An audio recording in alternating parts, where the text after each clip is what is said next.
Hello, welcome to CG education. Students, हम लोगों ने पिछले लेक्चर में क्या पढ़ा अब तक कि रैखिक समीकरण होता क्या है और रैखिक समीकरण को हम लोग किस प्रकार से हल करते हैं। आज के लेक्चर में हम लोग क्या पढ़ेंगे कि रैखिक समीकरण को हल करने की जो 3 विधियां हमने पढ़ी हैं, उन 3 विधियों का उपयोग हम किस प्रकार के क्वेश्चन में करते हैं। तो कुछ क्वेश्चन देखेंगे जो कि सीजी बोर्ड में प्रीवियस ईयर्स में पूछा गया और इस साल भी पूछे जाने की संभावना है। ठीक है, तो उससे रिलेटेड क्वेश्चन है जो आपको स्क्रीन पर दिखाई दे रहा होगा। क्वेश्चन हमारे पास है कि 5 वर्ष पूर्व मेरी आयु मेरे पुत्र की आयु की तिगुनी थी। 10 वर्ष पश्चात मेरी आयु मेरे पुत्र की आयु की दोगुनी हो जाएगी। मेरे व मेरे पुत्र की वर्तमान आयु ज्ञात करना है। यह क्वेश्चन 2020 में ABC तीनों सेटों में क्या किया गया है, पूछा गया है। तो देखते हैं कि इस क्वेश्चन को हम लोग किस प्रकार से सॉल्व करते हैं। जैसा कि क्वेश्चन में कहा गया है, सबसे पहले हम वही करते हैं। ठीक है, तो हम यहां पे क्या करते हैं, सबसे पहले मान लेते हैं। ठीक है, माना कि मेरी आयु मेरी वर्तमान आयु, ठीक है, मान लेते हैं कि मेरी वर्तमान आयु कितनी है, इसको मैं x मान लेता हूं। उसके बाद क्या देखते हैं, तथा मेरे पुत्र की वर्तमान आयु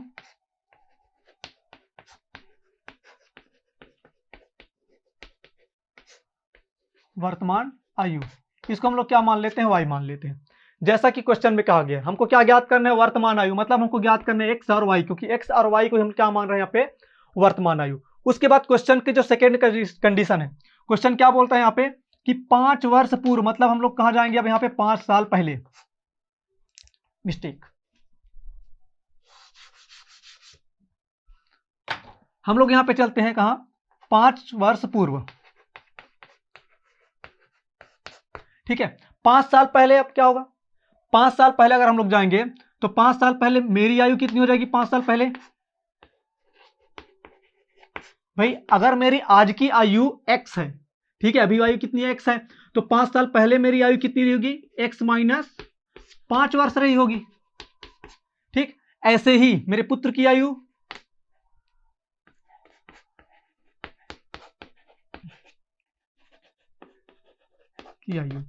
ये 5 साल पहले कितना हो रहा होगा, y माइनस 5 वर्ष। ठीक है, इस प्रकार से क्या निकल गया यहाँ पे, 5 साल पहले की कंडीशन। ठीक, अब शर्त क्या है, तो पहली शर्त देखते हैं हम लोग। पहली शर्त अनुसार, ठीक है, पहली शर्त के अनुसार क्या बोला गया है कि 5 साल पहले मेरी आयु मतलब x माइनस 5 बराबर मेरे पुत्र की आयु कितना, y माइनस 5। ये ठीक, जो मेरी आयु है वो मेरे पुत्र की आयु की क्या है, यहाँ पे तिगुनी है, मतलब 3 गुना हो जाएगा। यहाँ क्या कर दूंगा मैं, 3 का गुणा कर दूंगा, जैसा कि क्वेश्चन में बोला गया है। अब इसको हल करते हैं। देखिए x ऋण 5 बराबर कितना हो जाएगा, 3 का गुणा कर देंगे तो 3y, और यहाँ पे 3 पंचे 15। अब क्या करते हैं, सबको इधर पक्षांतर करते हैं हम, क्या मिलेगा हमको, x y इधर ले आके आएंगे, कितना होगा, ऋण 3y बराबर 5 उधर जाए कितना हो जाएगा, ऋण 15, और यहाँ पे धन क्या हो जाएगा, 5। तो हमें x ऋण 3y बराबर कितना मिल रहा है, 15 और 5, ये ऋण है और ये धन है, हमको कितना मिल जाएगा, ऋण धन। इसको हम लोग क्या मान लेंगे यहाँ पे, सबसे पहले समीकरण 1, ये हो जाएगा हमारा समीकरण 1। अभी इतना हमने सॉल्व किया। इसके आगे अब क्या करना है, ये तो हमारा क्या था, पहली शर्त के अनुसार था। अब देखते हैं कि हमारी दूसरी शर्त क्या है। दूसरी शर्त के अनुसार देखते हैं, तो सबसे पहले इसे मिटा लें हम।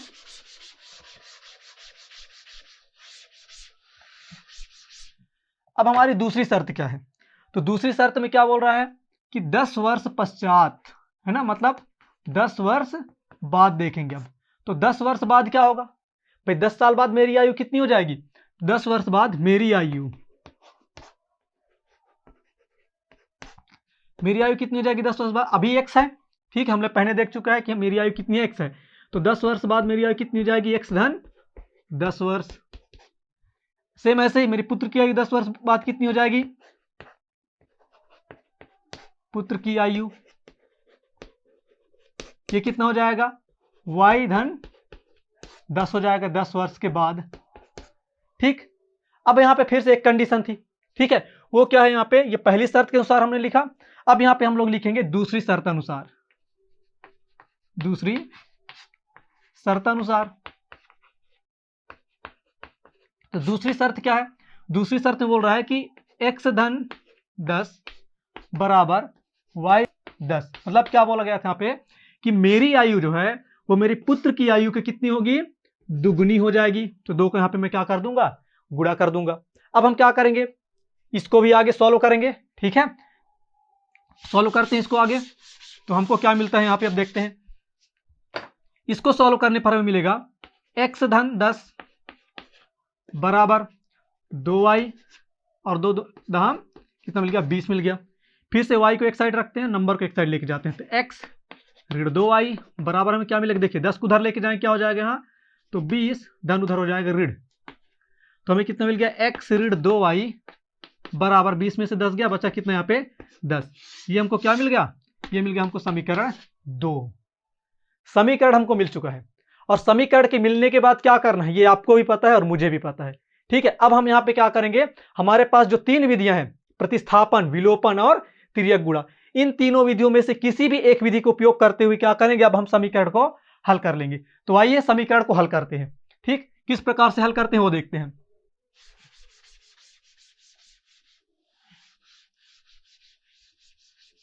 सबसे पहले हम क्या करते हैं? समीकरण को लिख लेते हैं कि हमारे पास समीकरण क्या है। हमको समीकरण 1 कितना मिला था? x ऋण 3y बराबर ये कितना मिला हमको? ऋण 10। और x ऋण 2y बराबर ये हमको कितना मिला है? ये हमको मिल रहा है 10। ठीक, इन दोनों को हमने लिख लिया। अब क्या करते हैं? हमारे पास समीकरण 1 है और ये हमारे पास समीकरण 2। अब हम इसको क्या करते हैं? हल करते हैं। तो किस प्रकार से हल करेंगे वो देखते हैं। समीकरण मिल चुका है, अब बस हमें क्या करना है? समीकरण को हल करना है। तो हल करते हैं। कौन सी विधि? यहाँ पे कौन सी विधि लगाया जाए? यहाँ पे अगर हम लोग लगाते हैं विलोपन विधि तो बहुत ही आसान होगा, इसलिए हम यहाँ पे लगाएंगे विलोपन विधि। देखिए विलोपन विधि में क्या करना होता है? या तो x को या फिर y को बराबर करना होता है। यहाँ पहले ही देखिए x बराबर है, हमको कुछ करना ही नहीं पड़ेगा, सिर्फ क्या करना है? समीकरण 1 से 2 को घटा देना है।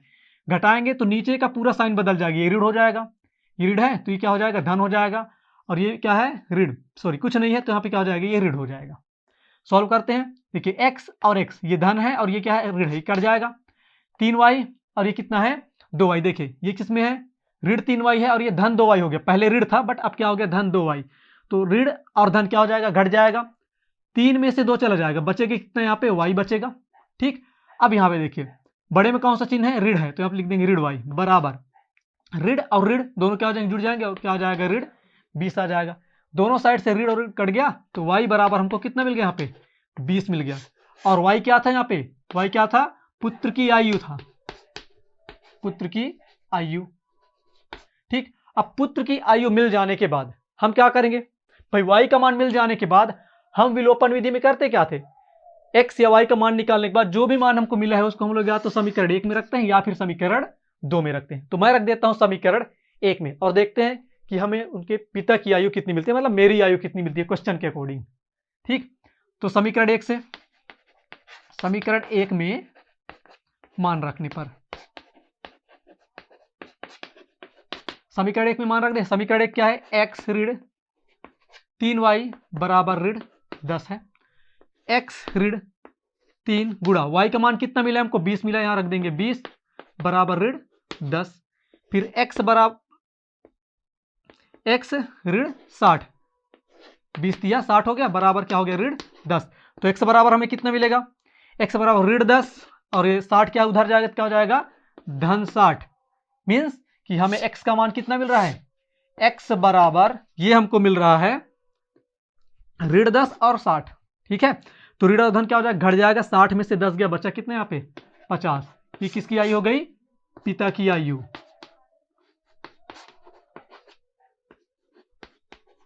ठीक है, ये क्वेश्चन के अकॉर्डिंग है। ठीक है, बट यहाँ पे क्वेश्चन क्या बोला गया? मेरी आयु, तो हम लिख देंगे यहाँ पे मेरी आयु। इसको हम लोग बोलेंगे पिता की आयु और फिर मेरी आयु, मतलब हमको यहाँ पे एक पुत्र की आयु और पिता की आयु क्या हो जाती है? प्राप्त हो जाती है। तो क्वेश्चन को करना कुछ नहीं था, बस क्या करना था? एक समीकरण बनाना था और उसके बाद पहली कंडीशन से पहला समीकरण और दूसरी कंडीशन से दूसरा समीकरण, फिर दोनों समीकरणों को हम लोग क्या कर रहे हैं? वहां पे हल कर रहे हैं। किस विधि से? विलोपन विधि से। Thank you.